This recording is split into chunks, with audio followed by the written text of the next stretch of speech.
નમસ્કાર કલમ યુદ્ધ સમાચારની સાથે હું છું આપની સાથે પાયલ બામભણિયા। તો જોઈએ આજના મહત્વના સમાચારમાં। સંજેલી તાલુકામાં આવેલ મુખ્ય પ્રાથમિક શાળાથી પાંડી ફળિયા વર્ગ પ્રાથમિક શાળા સુધીનો રોડ રસ્તાની કામગીરીમાં ભ્રષ્ટાચાર જોવા મળ્યો। પ્રાપ્ત માહિતી અનુસાર સંજેલી તાલુકામાં આવેલ હિરોલા મુખ્ય પ્રાથમિક શાળાથી પાંડી ફળિયા વર્ગ સુધીનો રોડ રસ્તો 1,65,00,000 રૂપિયામાં બનાવવામાં આવેલ છે, જેની અંદર પ્રાથમિક શાળા વર્ગની જોડે સીસી રસ્તાની કામગીરી કરવામાં આવી છે। તેમાં આડા અવડા લોખંડના સળિયા નાખી હલકું મટીરીયલ વાપરી કામગીરી કોન્ટ્રાક્ટર દ્વારા કરવામાં આવે છે, જે કામગીરી ગયા વર્ષે જ કરવામાં આવી છે। હાલમાં ચોમાસાની શરૂઆતમાં જ ડીપ સીસી રસ્તા પર ધોવાણ થવાની ખાડા ટેકરા જોવા મળે છે। ટુ વ્હીલર જેવા વાહન ચાલકો આવજા કરતા હોય છે, ક્યારેક એક્સિડન્ટ થવાનો ભય સેવાઈ રહ્યો છે। વધુમાં ગ્રામજનોએ પાંડી ફળિયાથી બાળકોને ભણવા જતા મુખ્ય પ્રાથમિક શાળા સુધીનો રસ્તો પુલ ધોવાણ થવાથી મુશ્કેલીઓ જણાવી હતી અને કોન્ટ્રાક્ટ સામે કાયદેસરની કાર્યવાહી હાથ ધરવામાં આવે તેમ લોકમાંગ ઉઠવા પામી છે। બ્યુરો ચીફ અંબારામ કે ખાટ સાથે કેમેરામેન કપિલ બારિયા, કલમ યુદ્ધ સમાચાર, દાહોદ।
હિરોલા પાંડી ફળિયાની અંદર મુખ્યમંત્રી ગ્રામ સડક યોજનાની અંદર હિરોલા પાંડી ફળિયામાં 1,65,00,000નો રસ્તો જે મંજૂર કરેલ છે, જેનું ટેન્ડર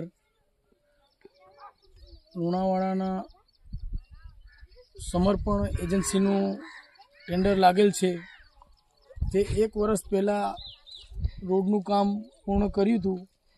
અમે અધિકારીઓને પણ રજૂઆત કરી, પછી કોન્ટ્રાક્ટરને પણ અમે વારંવાર રજૂઆત કરી કે ભાઈ આ કામ તમારું હલકી ક્વોલિટીમાં વપરાય છે, તો એ લોકોએ કોઈ અમારી રજૂઆતને ધ્યાનમાં લેવામાં ના આવ્યું અને હિરોલા પ્રાથમિક શાળા વર્ગની નજીક જે રાજુભાઈ સંગાડાના ખેતરની અંદર જે ડીફ બનાવેલ છે, એ ડીફની અંદર આ લોકોએ જે ડીફ ઉપર જે સીસીનું કામ કરવાનું હોય એ પૂરતી જાડાઈ પ્રમાણે પણ નથી કર્યું।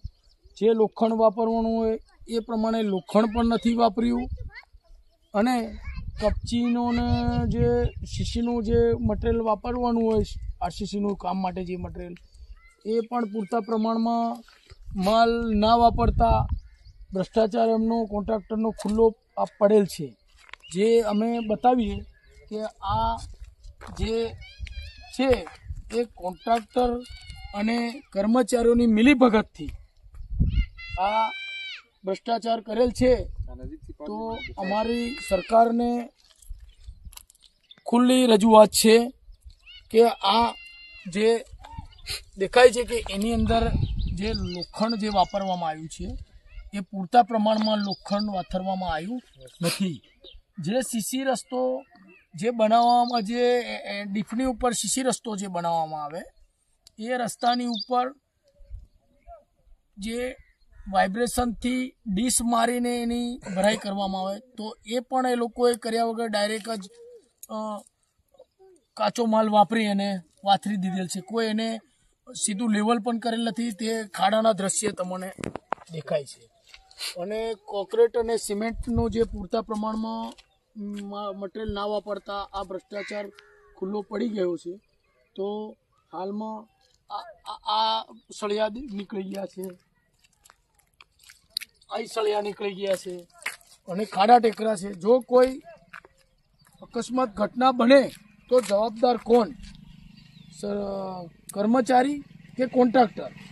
તો મારું તો સરકારને એટલી રજૂઆત છે કે તાબડતોબ આના ડીફ ઉપર સ્થળ પર તપાસ અધિકારીઓ આવે, એના સ્થળની તપાસણી કરે ડીફની, અને જો ભ્રષ્ટાચાર ના નીકળે તો મારી પર કાયદેસરના પગલાં ભરી એફઆર કરવાની હું ચેલેન્જ આપું છું સર.